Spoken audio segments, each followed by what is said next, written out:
And with that, I'll turn it over to my colleague, the ranking member, Senator Cruz. Thank you, Madam Chair. And Madam Chair, I also appreciate your delaying this markup an hour so that we could all attend that classified briefing. I think it was important, and members on both sides were very interested in doing so. Vetting a nominee to the Federal Communications Commission is a serious task. The FCC is an agency with vast power over how Americans communicate and what information they access.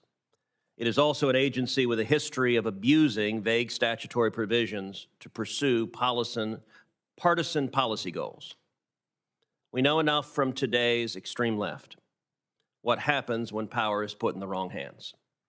It doesn't take much to imagine a partisan FCC going down a dark path of attempting to censor what we see, hear, read, and ultimately think.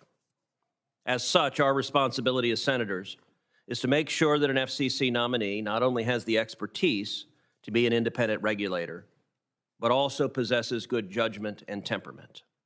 The nominee must be fair, ethical, and perhaps most importantly, honest. On all of these fronts, this nominee has failed to meet the standard. There is a reason why we are on our third nomination hearing for Ms. Sohn. Both during this process and in her previous positions, she has shown herself to be a partisan who lacks the impartiality and candor necessary to serve in a leadership position at a powerful independent regulatory agency. And she has repeatedly displayed bad judgment and questionable ethics. She has associated herself repeatedly with the most radical views on the far left. I want to break down each of these points, but first let's recap how we got here.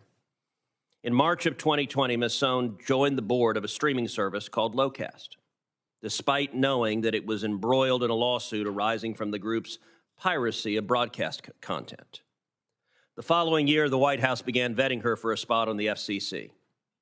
During the vetting process, a reasonable individual might have stepped aside from Locast, but Ms. Sohn did not. Despite being considered to regulate the very same companies that were suing her organization for stealing from them, Ms. Sohn remained on Locast's board. Then in the fall of 2021, a federal judge found that Locast had engaged in illegal behavior, ordered it to stop operating, and awarded statutory damages of $32 million to the broadcasters. On October 26, 2021, President Biden announced his intent to nominate Ms. Sohn. Just one day later, Ms. Sohn signed an agreement settling the lawsuit. Ms. Sohn then hid significant details about the settlement from this committee. She actively misled senators about the settlement's dollar value and her ability to share settlement information with the committee. It's clear why. The settlement was a sweetheart deal. The broadcasters drastically reduced her organization's penalty by 98%, literally 2 cents on the dollar, from $32 million to $700,000. It was already improper that she executed a settlement with the broadcasters at the very same time she was being nominated to the FCC. But to then cut a sweetheart deal with them and to be dishonest with it, with members of this committee, is disqualifying. A basic requirement for public officials is trustworthiness. And on that front, Ms. Sohn has failed.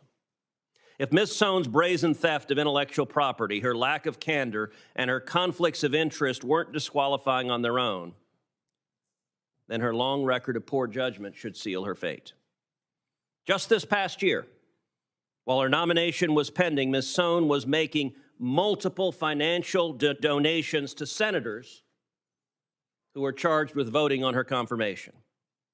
Had this been done by a Republican nominee, I have no doubt that my Democrat colleagues and their media allies would be apoplectic at this point. But sadly, this level of unseemliness is a pattern with Ms. Sohn.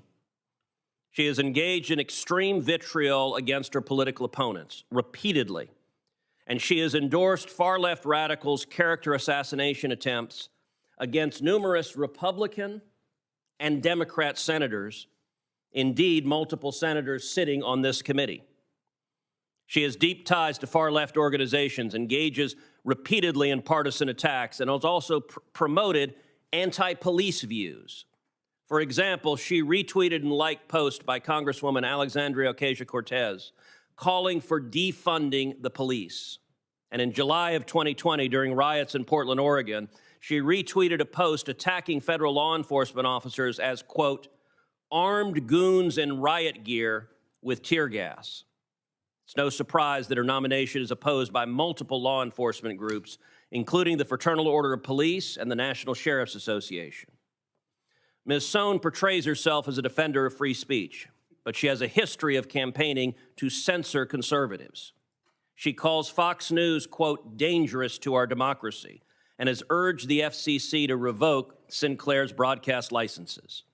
At the same time, she has a history of fighting against indecency regulations that protect children from exposure to filth on TV. To Ms. Sohn, it seems that conservative speech is worse than obscenity. Madam Chairwoman, I do not believe this is a nomination that will earn the votes to be confirmed, and I do not believe her record is suitable to serve on the FCC.